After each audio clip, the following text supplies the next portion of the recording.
Nah, yang menyebabkan muncul aliran sesat itu apa? Karena berlebih-lebihan. Nah, ini nanti ada lagi fikihnya. Maka saya sebelum nanti ya menjelaskan lebih lanjut tentang aliran apa saja yang dianggap sesat, yang difatwakan oleh ulama sesat, tapi kita juga harus berbicara tentang apa? Ada namanya al-ghulu fiddin, menjadi sebab yang berikutnya. Berlebih-lebih dalam memahami agama, dalam mempraktekkan agama. Ngapain itu? Lah saya orang tarikat. Ya. Saya terus terang. Tapi jangan kemudian ketika kita tahu ini salah ini. Wah, tarikat salah, itu masalah juga. Ya. Maka belajar kita di situ. Itu memang ya jurusan saya memang mengkaji yang seperti itu. Bismillahirrahmanirrahim.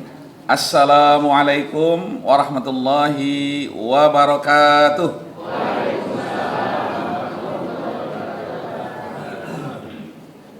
Alhamdulillahirabbil alamin wa bihi nasta'in wa ala umuri dunya waddin. Allahumma a'inna ala dzikrika wa syukrika wa husni ibadatik.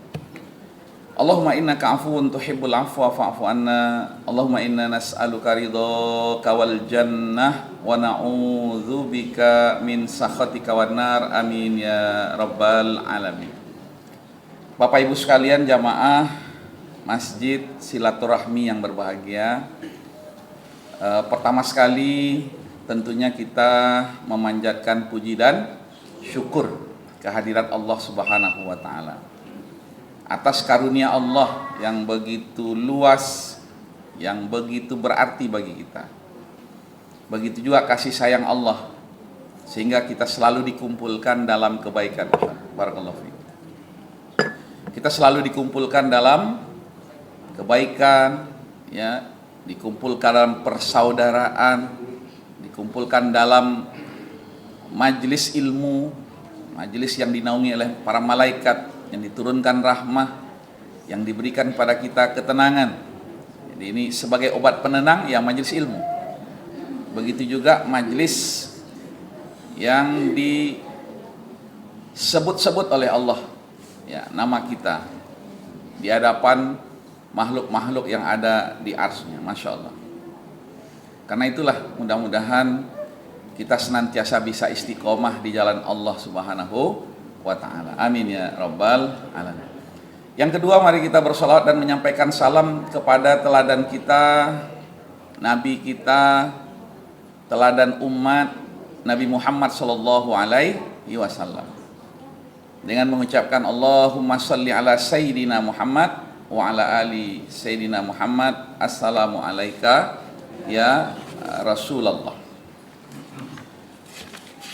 Bapak Ibu sekalian yang dirahmati oleh Allah Subhanahu wa taala, dalam kajian yang sebelumnya ya, yang terkait dengan bagaimana komitmennya iblis laknatullahi alaihi, ya, terkait dengan menggelincirkan manusia dari jalan Allah Subhanahu wa taala. Nah, ini kita sebut dengan sebab, ya, eksternal munculnya aliran di dalam Islam.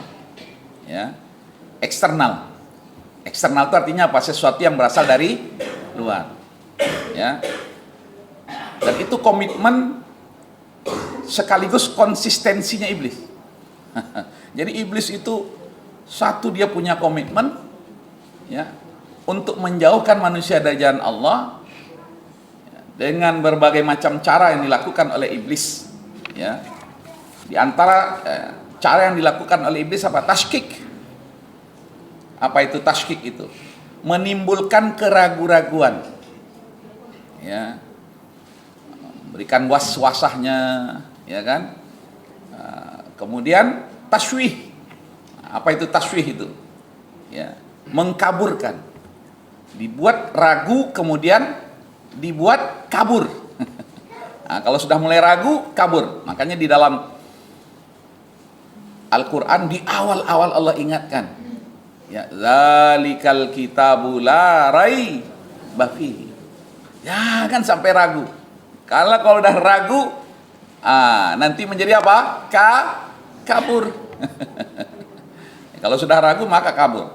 Ya, pengkaburan. Kalau sudah kabur, ya, maka larut.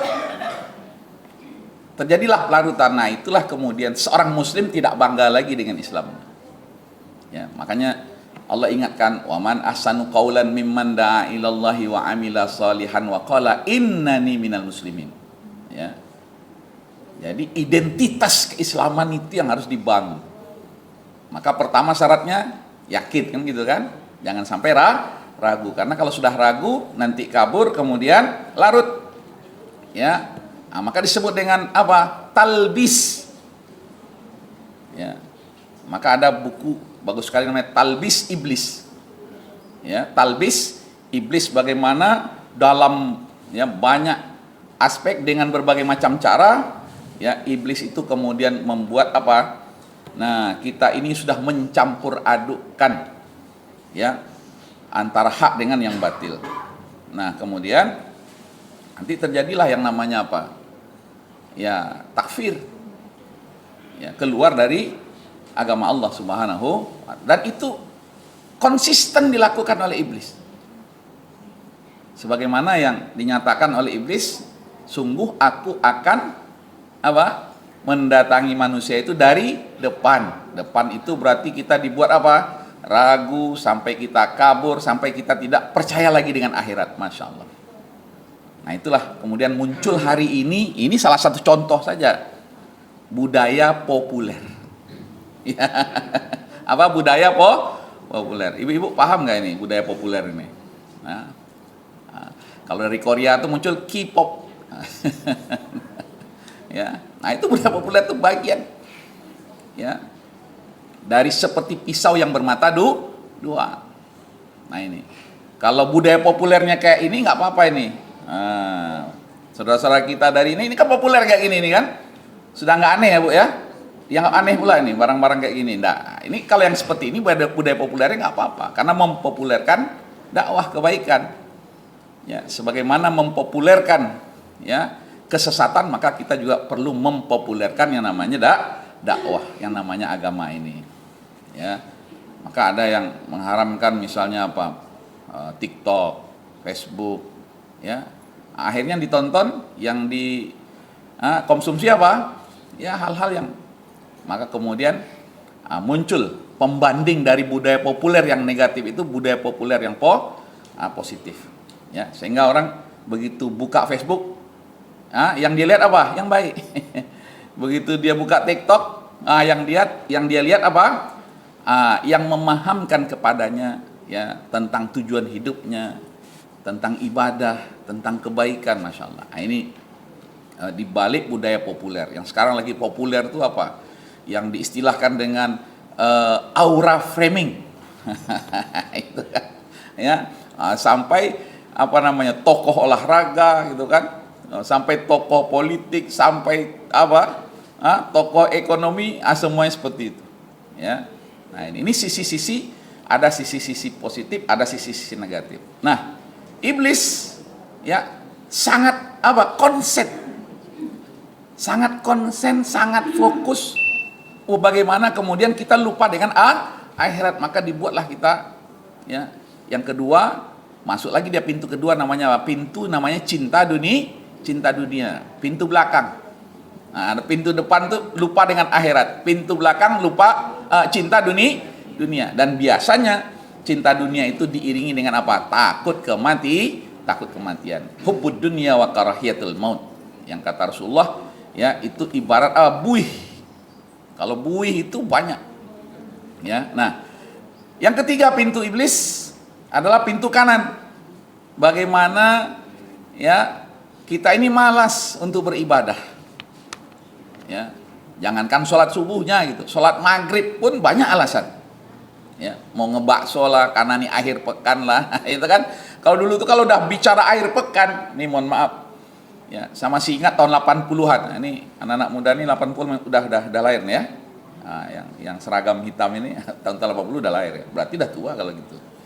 Nah, saya masih ingat tahun 80 itu kalau udah hari Sabtu itu tukang-tukang itu mikirnya mau kemana nih malam minggu ini. Ya, lupa bosnya kita ini sebagai seorang muslim dan identitas keislaman kita yang utama adalah sholat. Itu maghrib. Tapi sekarang Masya Allah. Ya, sekarang Masya Allah.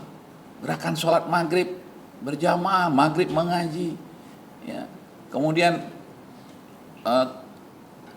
pengajian sampai Isya. Ya, setelah Isya kemudian ada yang meninggal takziah, kemudian majelis kajian lagi, Masya Allah. Ya, ini sesuatu yang menyenangkan.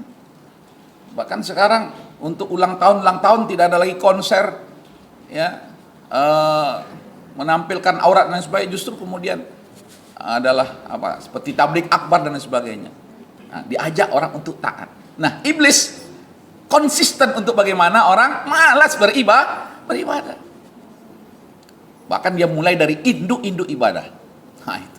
Nah, di sisi yang lain iblis ya sangat fokus juga bagaimana kemudian manusia ini cenderung untuk berbuat maksiat, maka dibukalah ya pintu-pintu kemaksiatan sampai kemudian ya pintu yang paling halus. Nah, pintu yang paling yang paling unik dibuka oleh iblis sehingga akhirnya orang-orang yang tadi taat beribadah mulai cenderung melakukan kemaksiatan, ya, Masya Allah. Bahkan di balik ibadahnya itu bagaimana dia bisa bermaksiat. Nah, itu yang kemudian disebut dengan apa? Misalnya penyakit hati, ria, ya, dan bedanya kan tipis ya. Dan tidak nampak kan? Kalau ria itu nampak nggak? Datang ke masjid nih, ada yang karena ingin dipuji, ingin dilihat, bosnya dia rajin, atau ya yang betul-betul karena Allah. Nggak bisa. Ya. Dan Islam tidak. Ya, dari aspek hukum itu Islam hanya menghukum yang zahir. Wah, ini motivasinya beda ini. Nggak bisa. Ya, maka kemudian iblis main di situ. Nah, ini semua adalah faktor eksternal. Ya, munculnya aliran-aliran itu.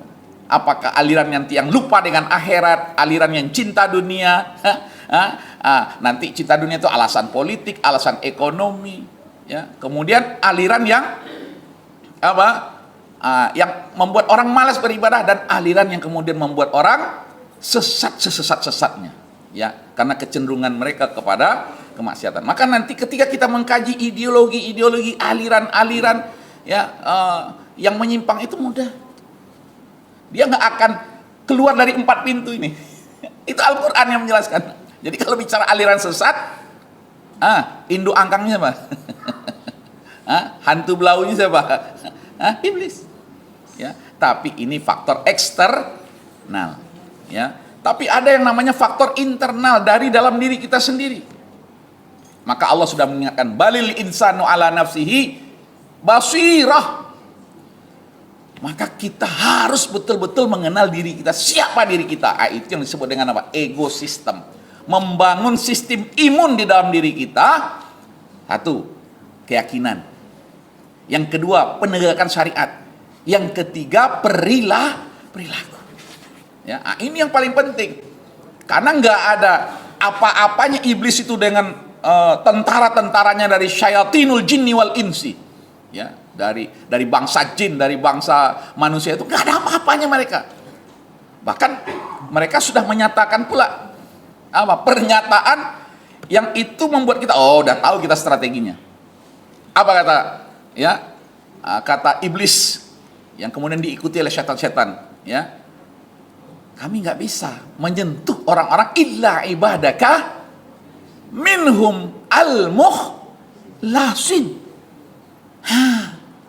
Itu harus masuk kita ke pintu yang namanya pintu apa? Ikhlas. Tapi derajat ikhlasnya mukhlasin.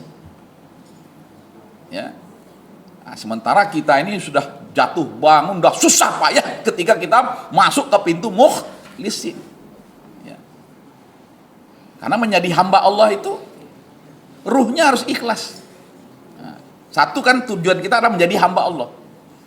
Ya, tetapi yang ikhlas. Nah, kemudian tidak hanya kita menjadi hamba Allah yang ikhlas, tapi kita juga membangun yang namanya ekosistem. Tadi ada ekosistem, membangun apa? Imunitas diri kita menjadi hamba Allah yang ikhlas. Hamba Allah ikhlas. Ibadullah mukhlasin. Tapi di sisi yang lain, ya, kita ternyata tidak hanya berfungsi sebagai seorang hamba, membangun komunitas, membangun kehidupan berjamaah. Karena itulah Rasulullah SAW ketika hijrah dari Mekah ke Madinah, apa yang pertama kali Rasulullah bangun? Masjid. Kenapa masjid? Karena itu menjadi markas. Ternyata hidup ini nggak bisa sendiri, harus ada markasnya. Kemudian orang berkumpullah dalam kebaikan. Dan kebaikan yang pertama yang dibangun oleh Rasulullah SAW ketika ya hijrah ke Madinah setelah membangun masjid apa? Membangun ukhuwah. Berarti itu apa? Kehidupan berjamaah. Nah, dan nanti dari ukhuwah itulah, ya, mulai dari berlapang dada sampai mementingkan saudaranya dari dirinya sendiri, terbangun yang namanya apa? Kepercayaan. Ya. Nah, ada ukhuwah, ada kepercayaan. Yang namanya berjamaah ada pemimpin. Itu namanya apa? Istikhlaf. Inni ja'ilun fil ardi khalifah. Berarti kita ini bukan sekedar menjadi hamba yang ikhlas. Dan tidak akan sempurna keikhlasan kita kalau kita tidak sempurnakan agama kita dengan berjamaah. Nah, maka kemudian ya dimunculkan pemimpin. Rasul menjadi contoh kepemimpinan. Sehingga kemudian kita juga ikut. Imam itu simbol kepemimpinan. Jadi dibangun ukhuwah, dibangun kepercayaan karena kita sudah bersaudara, saling percaya. Nah, kemudian ada pemimpin, ya, masya Allah, sampai kemudian menjadi pemimpin di dalam kehidupan bermasyarakat. Nah, itulah ya yang dibangun, imunitas yang kita bangun dari dalam diri kita sendiri, membangun ekosistem. Dan membangun ekosistem itu adalah fitrah manusia. Nah, jadi sesuatu yang sudah diinstalkan oleh Allah, yang sudah menjadi bawaan kita sejak lahir itu, ya, kita menjadi hamba Allah. Orang yang setiap orang yang lahir dalam keadaan apa? Dalam keadaan Islam fitrah. Ya, kemudian dia tumbuh kembang, membangun ekosistemnya, sistem imunnya. Kemudian dia sempurnakan sistem imun ini dengan fitrah yang namanya fitrah komunal, bersosial. Nah, tapi bagaimana cara membangun sosial ini saat dari masjid? Dibangun persaudaraan, kemudian dibangun kepercayaan, kemudian dibangun kepemimpinan. Ya.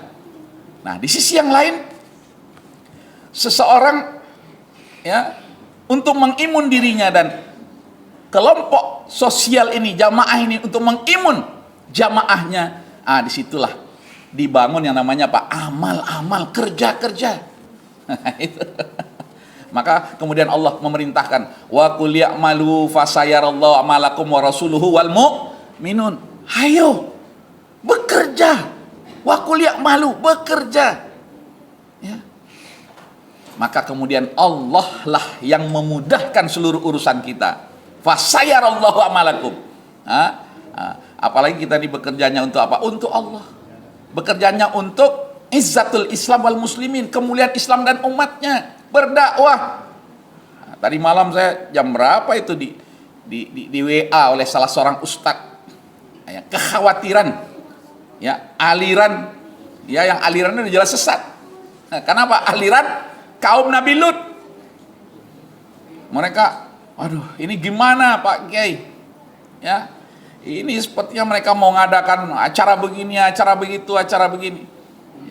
Saya bilang, coba cek, apakah mereka sendiri? Ya nggak mungkin. Kalau orang mau ngadain party nggak sendiri. Namanya party. Party itu artinya apa? Berjamaah juga. Dalam bahasanya kita itu, ya, dalam bahasanya bahasa Arab itu berjamaah. Dia namanya party, kelompok, bahkan dengan alirannya. Dan mereka sudah jelas, ya, alirannya sesat. Cuman kita harus tahu, ya, sebab ya munculnya pribadi-pribadi yang akhirnya pribadi ini merasa, oh saya nih kayaknya sama ini dengan si fulan. Nah, muncullah party tadi. Yang pertama, ya, yang menjadi sebab munculnya itu adalah karena apa? Al-jahlu biddin. Bahkan sebenarnya kita tidak hanya terkait dengan masalah, ya, aliran-aliran seperti yang, ya mohon maaf, kaum Nabi Lut itu, ya kan ada aliran Firaun juga, ada aliran Korun juga kan. Parti-parti pengusaha, ya parti-parti penguasa, ya kan, aliran Firaun, aliran Korun, aliran apa lagi? Aliran Haman, ya kan, dengan gaya hidup, ya yang permisif, yang hedon, ya, dan itu memang dampak yang hari ini disebut dengan apa? Dampak sekularisme dan liberalisme. Yang sebenarnya kayak budaya populer tadi itu, dia hanya masalah hiburan-hiburan rakyat aja. Karena kaum borjuis itu dia sibuk dengan parti-partinya yang wah-wah itu. Sementara ini kalangan buruh yang dianggap itu kalangan buruh, kalangan rakyat ini, kita butuh hiburan juga, yang namanya manusia. Buatlah yang justru hari ini budaya populer itu muncul dari kalangan ini. Sehingga ada yang viral itu yang paling banyak netizennya. Ini salah orang sebenarnya nih, ya. Karena saya ini bukan ustadz viral. Sayang kalau memvideokan saya. Bagusnya ustadz viral lah, nanti langsung ininya, apa namanya ini, channelnya jadi terkenal. Kalau saya nanti tidak terkenal channel. Saya kaget juga ini, kok tahu-tahu udah ada malaikat-malaikat di sini, ya. Bapak Ibu sekalian yang dirahmati oleh Allah, jadi ada hal yang utama yang kembali kepada diri kita. Di samping tadi ada iblis yang dari eksternal, tapi ada yang kembali kepada diri kita, ya. Kemudian ada dalam diri pribadi orang yang kemudian kita merasa, oh ini kita sama ini, tapi sesat. Karena apa? Kebodohan. Maka cukup, ya, Allah mengingatkan dengan kalimat apa? Dan itu setiap hari kita baca, setiap hari sebenarnya harus kita renungkan, kita tadaburi, kita evaluasi diri. Apa? Siratal ladzina an'amta alaihim ghairil maghdubi alaihim waladdallin. Nah, itu dia. Ad-dallin itu al-jahlu biddin. Ya, karena enggak paham agama. Ya. Contoh, kita ini kalau ditanya, apa sih khasnya Islam itu apa? Ciri khas, kekhasannya Islam itu apa? Kalau bahasa yang agak keren, karakteristik Islam itu apa? Kadang kita nggak paham, kita ditanya itu, ya. Nah, itu kita menguji mahasiswa, ya, mahasiswa di kampus Islam mau belajar Islam dari pesantren, ditanya, coba apa yang Adinda ketahui tentang khasnya Islam? Adinda sebagai seorang Muslim, ya, apa khasnya Islam? Apa ya khasnya Islam? Karena selama ini kita tidak difahamkan, ya, tentang apa khususnya khasa Islam. Yang pertama, yang utama, yang ini kemudian menjadi ciri khasnya Islam yang hari ini nggak ada pada ideologi lain. Apa? Islam itu Rabbaniyah, bersumber dari Allah 100%, bukan 9,9 ya. Bukan 9,9%, tetapi apa? 100%. Allah Subhanahu wa taala sumbernya. Al-Qur'an itu makanya di awal-awal Allah jelaskan la raiba fi, karena apa? Pedoman, 100% di pedoman. Dijelaskan oleh Rasulullah dua hal. Kata Rasulullah, aku tinggalkan, ya, maka insya Allah kalian tidak akan sesat. Ya kan? Apa itu? Al-Quran dan Sunnah. Ya. Cuman jadi masalah kita hafal Quran, hafal Sunnah, pemahaman kita terhadap Al-Quran dan Sunnah masalah. Ya. Nah, yang parah itu, wah, saya udah membaca banyak kitab, sudah mengkaji banyak tafsir.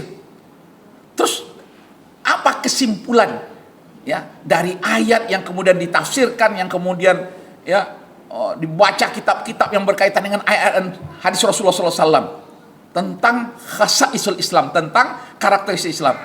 Apa ya Ustaz ya?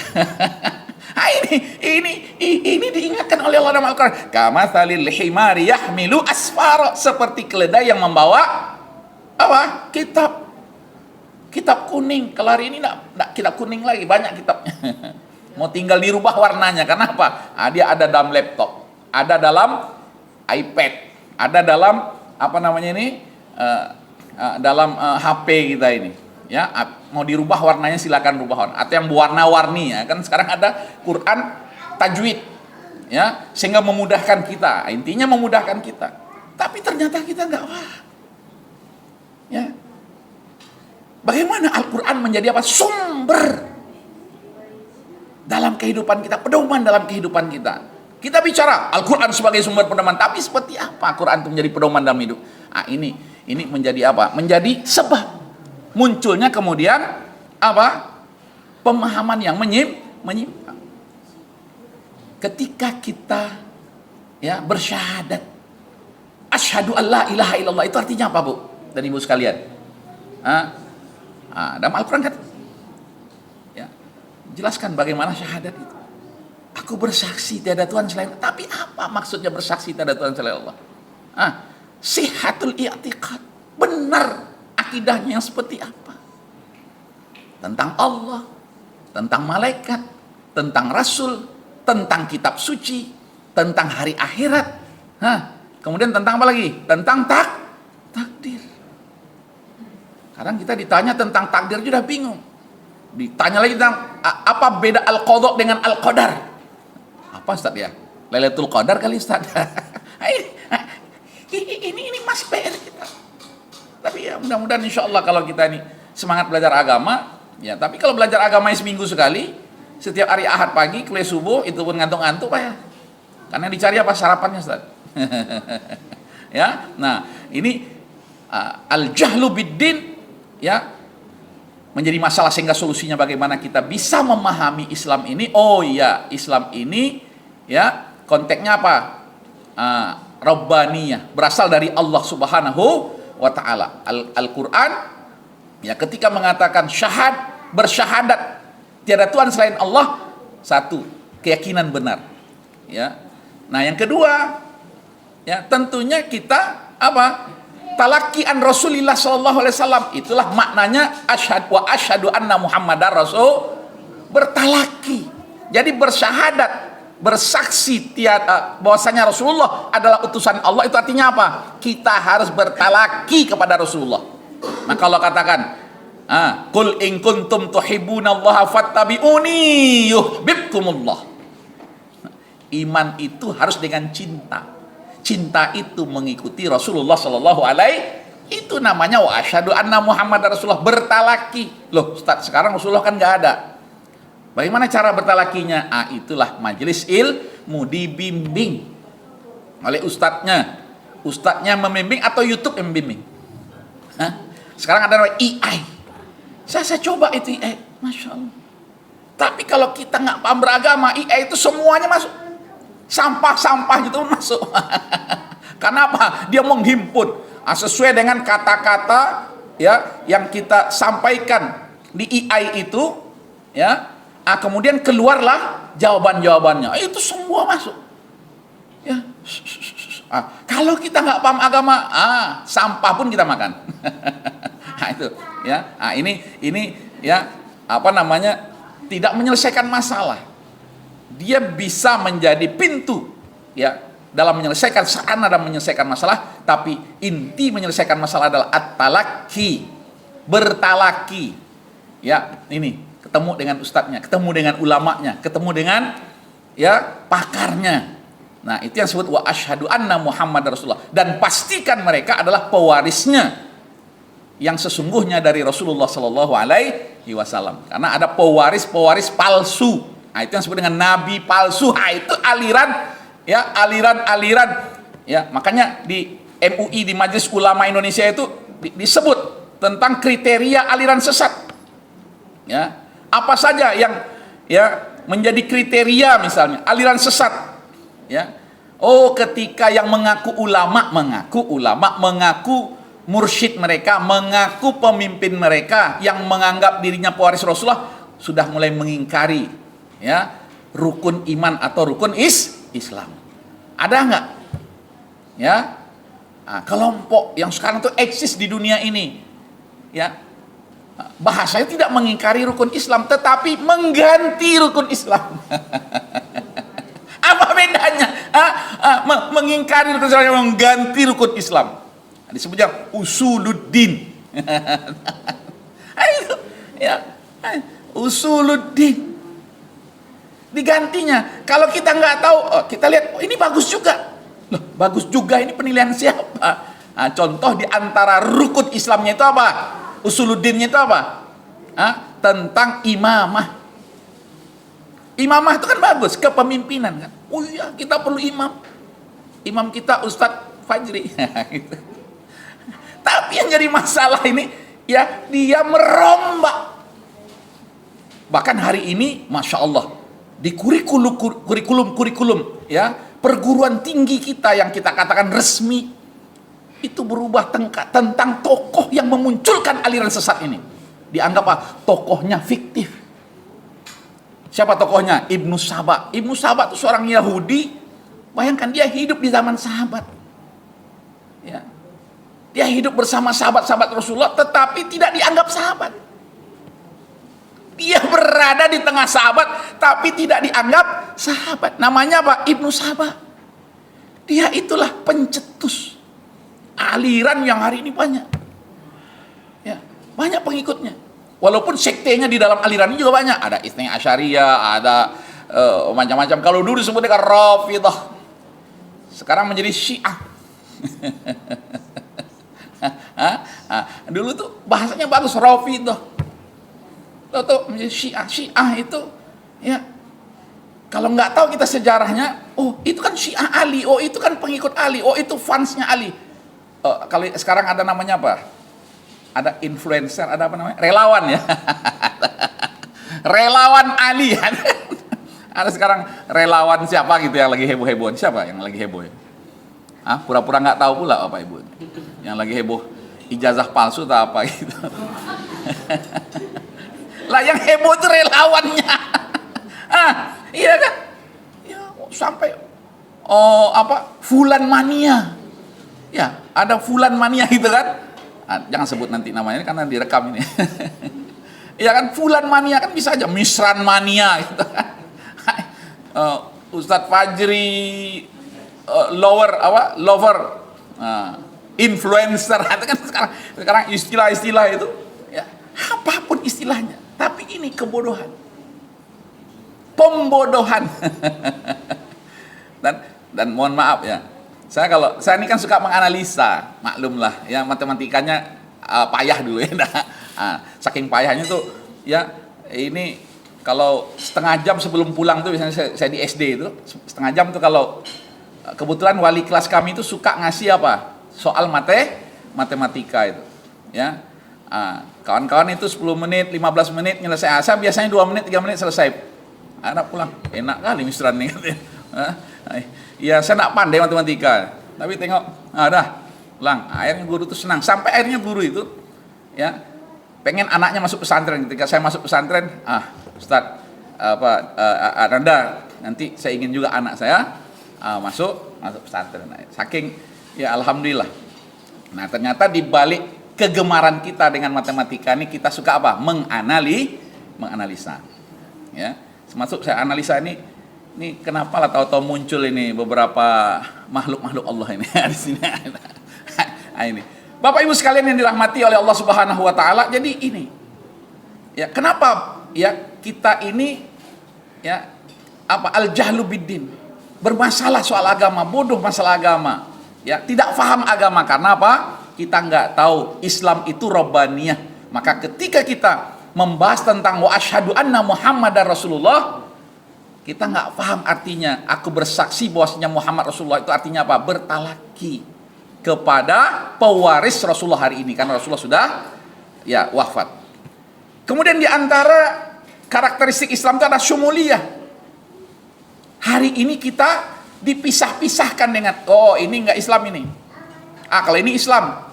Contoh saja di kurikulum kita dipisahkan antara kurikulum agama dengan kurikulum apa? Sains. Betul nggak? Ini pendidikan agama, ini pendidikan umum. Sekarang saya tanya Bapak Ibu, itu betul nggak itu? Sementara semuanya itu ya, udkhulu fis silmi kaf. Ya. Allah Subhanahu wa taala mengatakan dalam Al-Qur'an, ya, dan kami jadikan bagi kalian dalam surah 43. Dan kami jadikan kalian bagi kalian bumi itu mahdan. Ada dua kata yang menarik di dalam surat 43 itu, ada kami jadikan bagi kalian itu bumi itu mahdan, yang kedua ada subulan. Nah, ini Ustaz Fajri nanti yang menjelaskan. Ada mahdan, ada subulan. Ya. Mahdan itu artinya apa? Allah hamparkan apapun di bumi ini. Dari apa? Floranya. Dari apa lagi? Faunanya. Dari apa lagi? Dari energinya. Dari apa lagi? Dari airnya. Dari apa lagi? Dari udaranya. Dari ekosistem. Bahkan kemudian ada namanya local wisdom, local adventure. Ya, masing-masing daerah itu ternyata memiliki keunikan dari sisi geologinya. Ya, kita yang tinggal di Minas dengan tinggal di rumah ini beda nggak? Ya, saya baru tahu ketika saya udah tinggal di Minas. Oh, beda ya antara Rumbai dengan Minas. Ya kan? Ah, itu. Di Rumbai ini kalau kita bor minyaknya di berapa, Pak? Nggak ada ya, nggak ada pengeboran di sini kan. Tapi kalau di Minas sampai di, bahkan nggak sampai 1 kilo ya. Dulu ada yang mengatakan sampai 300 meter tuh udah dapat minyak di Minas itu. Dan termasuk minyak terbaik dunia. Ah, itu semuanya cukup dengan Allah mengatakan, dan kami jadikan bagi kalian hai manusia bumi ini mahdan. Apa yang menjadi kebutuhan kalian dalam hidup kalian itu, maka disebut mahdan. Yang kedua, nah ini yang menarik, dan kami jadikan bagi kalian bumi itu juga subulan, jalan-jalan kebaikan. Karena apa? Dinamika kehidupan kita ini membuatkan kita butuh energi, butuh apa? Hewan, butuh tumbuhan, butuh apa lagi? Air, butuh udara. Ya begitu ya. Nah, ini yang kemudian disebut oleh para pakar, terutama di psikologi Islam itu disebut dengan apa? Namanya fitrah kehidupan. Kalau tadi itu namanya fitrah alam, yang kedua fitrah kehidupan. Kurikulum hari ini menjauhkan kita dari konsep yang namanya konsep fitrah. Ya, di samping ada yang namanya fitrah manusia. Jadi ada 3 ya jenis fitrah: fitrah alam, fitrah kehidupan. Nah, itu dinamika kehidupan. Kemudian ada namanya fitrah apa? Fitrah manusia. Dan kita taunya fitrah itu hanya apa? Iman. Padahal fitrah itu iman. Fitrah itu berakal dan bernalar. Jadi sesuatu yang sudah ada sejak kita lahir itu ada berakal dan bernalar. Maka pada fase-fase tertentu akal itu mulai berkembang, tumbuh kembang. Ya. Nah, kalau di Islam cukup dengan mengatakan balik. Secara biologis balik. Ya. Ah, tapi kita baru balik akilnya. Ah, inilah pendidikan itu tadi. Karena sekularisasi pendidikan, liberalisasi pendidikan, akhirnya kita nggak tahu. Yang kadang malah kita dikasih ya istilah apa yang menjauhkan kita, remaja. Bu, Pak, itu dari mana istilah remaja itu? Oh, dia masih remaja, Ustaz. Ya, ini dari mana istilah remaja? Sementara dalam Al-Quran, dalam Islam cukup dengan mengatakan apa? Balik. Kalau dia sudah balik, itu tandanya dia sudah menginjak dewasa. Anak-anak dan dewasa. Bahasa fikihnya mukallaf. Sholatnya, kalau dia nggak ngerjain sholat, kalau sudah balik, dosa. Nah, cukup dengan Rasulullah mengatakan, ya, ajak anakmu sholat umur 7 tahun, tapi sudah dibiasakan juga dari kecil. Ya, nah, kalau sudah umur 10 tahun, 3 tahun itu punya masa yang cukup untuk mendidik mereka sadar sholat dan ibadah. Karena kita ini disekulerkan cara berpikirnya, tidak semulia, mulailah kita ini, mohon maaf, al-jahlu biddin tadi. Ini menjadi sumber aliran sesat itu karena apa? Kita nggak paham agama. Sampai kemudian, ya, yang mohon maaf, yang ekstrim dalam beragama, nah ini disebutlah kadang aliran ini, aliran itu. Itu boleh jadi. Dan saya sudah mengkaji beberapa aliran itu karena apa? Tidak paham agama. Tidak memahami, apalagi tabiat agama ini. Contoh saja, ini mohon maaf, kita bicara sumuliah. Sholat 5 waktu itu wajib atau fardu kepada kita semuanya sebagai muslim, betul? Ya, ya kan? Sholat 5 waktu itu wajib bagi kita. Aqimus sholat. Ya. Tetapi dalam prakteknya sholat 5 waktu itu kita, ya, diminta melakukannya sendiri-sendiri atau berjamaah? Ada apa? Sementara kan pertanggungjawabannya ke pribadi, Ustaz. Saya harus bertanggung jawab di hadapan Allah. Tapi yang jadi masalah adalah perintah agama untuk berjamaah. Aqimus shalah. Secara pribadi saya bertanggung jawab di hadapan Allah. Dan yang pertama kali akan dihisab oleh Allah di hari kiamat adalah sholat saya. Tapi kenapa harus berjamaah? Itu. Maka nanti dikaitkan. Ya, karena kita kalau bicaranya syumuliyah, komprehensif, menyeluruh. Oh iya, fitrah itu juga ada namanya fitrah individual, membangun ekosistem imunitas kita. Tapi ada namanya fitrah komunal, bersosial. Makanya aneh kalau ada orang ke masjid, ini mohon maaf, jangan merasa tersinggung. Ya, karena ini agama. Ya, ini pemahaman yang harus kita bangun, syumuliyah yang harus kita bangun. Ya, kita harus ke masjid. Datang ke masjid. Untuk apa kita masjid? Berjamaah. Untuk apa jamaah itu? Kan begitu kan? Sampai ada simbol Assalamualaikum warahmatullah. Kan begitu kan? Assalamualaikum warahmatullah. Itu apa itu? Ada apa? Ternyata Rasulullah Shallallahu Alaihi Wasallam di lapangan setelah sholat, Rasulullah memimpin sholat. Setelah sholat dia beristighfar, astagfirullahaladzim, astagfirullah. Kemudian Rasulullah membalikkan mukanya menghadap jamaah. Ditengoknya dari kanan, ya, dari kanan, dari kiri. Fulan mana fulan? Berzikir Rasulullah, kemudian dia melihat si fulan. Ditanya, fulan mana? Dan suatu ketika, ya, Rasulullah Sallallahu Alaihi Wasallam, mana ibu fulan? Fulanah, mana fulanah?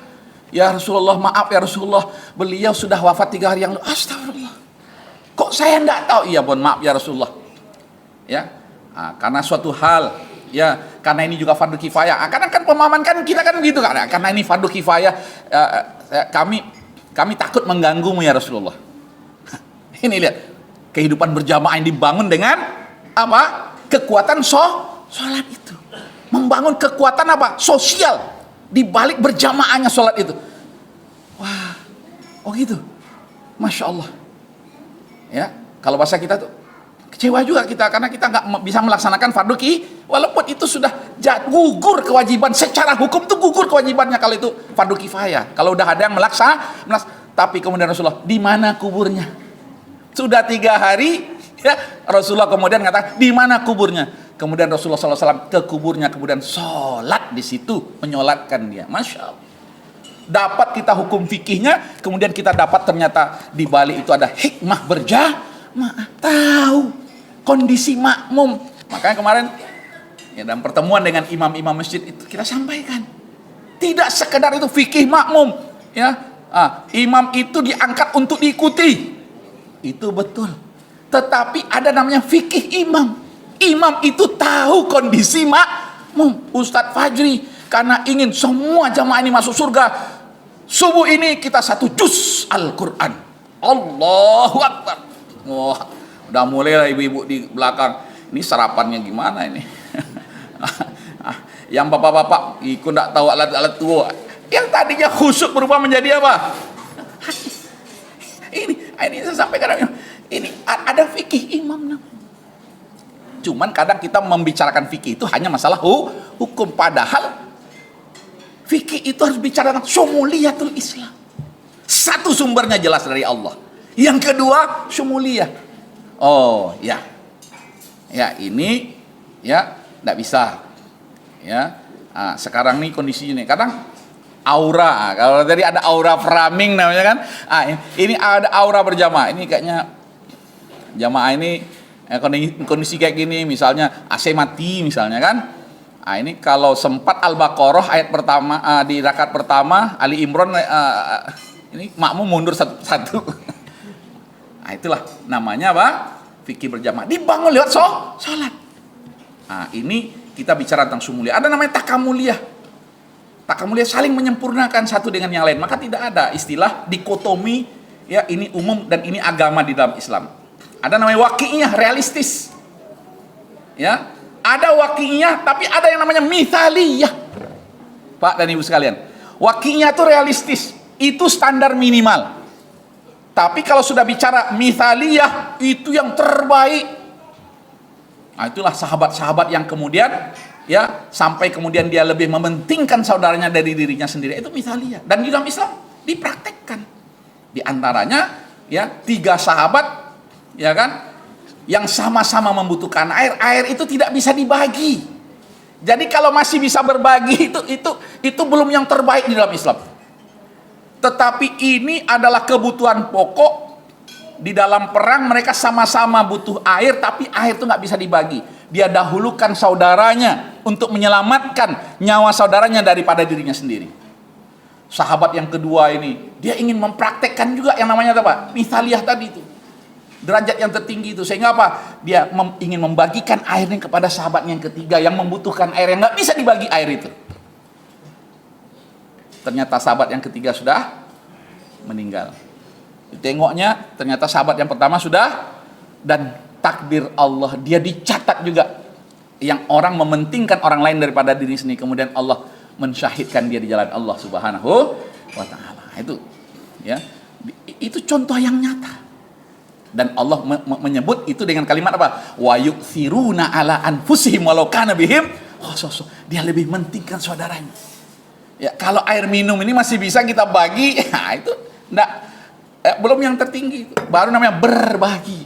Wa yut'imunat ta'ama. Itu juga karakter seorang muslim, memberi makan. Tapi kita juga dapat kurban. Ya, kita berbagi tapi kita dapat juga enggak? Dapat juga Pak Ustaz. Ah, itu baru berbagi, belum sampai kepada tingkat yang tertinggi. Nah, itu di Islam ada namanya waqi'iyah yang realistis. Silakan kita makan dagingnya. Di samping ada yang kita bagi, tapi ada yang mithaliyah yang tertinggi itu. Dah Ustaz, saya ingin ya kurban saya semuanya ke Palestina. Nah, ada nggak berani yang kayak gitu? Ustadz, saya ingin kurban saya ini ke tempat yang di situ tuh udah jarang sekali masyarakatnya makan daging. Nah, ini kan baru ini yang keren. Tapi kemudian kita malah lebih paham dari ahli fikih. Ustadz, kan kita harus makan daging Ustadz. Kan kita harus begini Ustadz. Kan kita ya, ada namanya mithaliyah, waqi'iyah. Kemudian ada namanya apa? Tawazun, keseimbangan. Nah, yang menyebabkan muncul aliran sesat itu apa? Karena berlebih-lebihan. Nah, ini nanti ada lagi fikihnya. Maka saya sebelum nanti ya menjelaskan lebih lanjut tentang aliran apa saja yang dianggap sesat, yang difatwakan oleh ulama sesat, tapi kita juga harus berbicara tentang apa? Ada namanya al-ghulu fiddin, menjadi sebab yang berikutnya. Berlebih-lebih dalam memahami agama, dalam mempraktekkan agama. Ngapain tuh? Lah saya orang tarikat. Ya. Saya terus terang. Tapi jangan kemudian ketika kita tahu ini salah ini. Wah, tarikat salah, itu masalah juga. Ya. Maka belajar kita di situ. Itu memang ya jurusan saya memang mengkaji yang seperti itu. Dan tidak bisa saya sendiri mengkaji, saya mengkaji dengan ulama-ulama. Karena saya bukan ulama, saya mengkaji dengan ulama. Ini begini, gimana nih Buya? Ini gimana Syekh? Ya, apalagi sekarang dengan kecanggihan teknologi ini kita bisa ya mendunia kajiannya, Masya Allah. Ya, sehingga kita paham, oh ya, ini masalahnya apa? Ada ketidakseimbangan dalam memahami ajaran atau mempraktekkan agama. Maka namanya al-ghulu, dan itu Al-Quran melarang. La taghlu fi dinikum. Maka ketika ada sahabat yang ingin berpuasa terus, dilarang oleh Rasulullah. Padahal boleh-boleh aja selagi tidak di waktu yang diharamkan. Ini ada dari anak kita, dia datang ke saya, kemudian dia bilang, alhamdulillah Kiai, saya sudah puasa selama 7 tahun ini.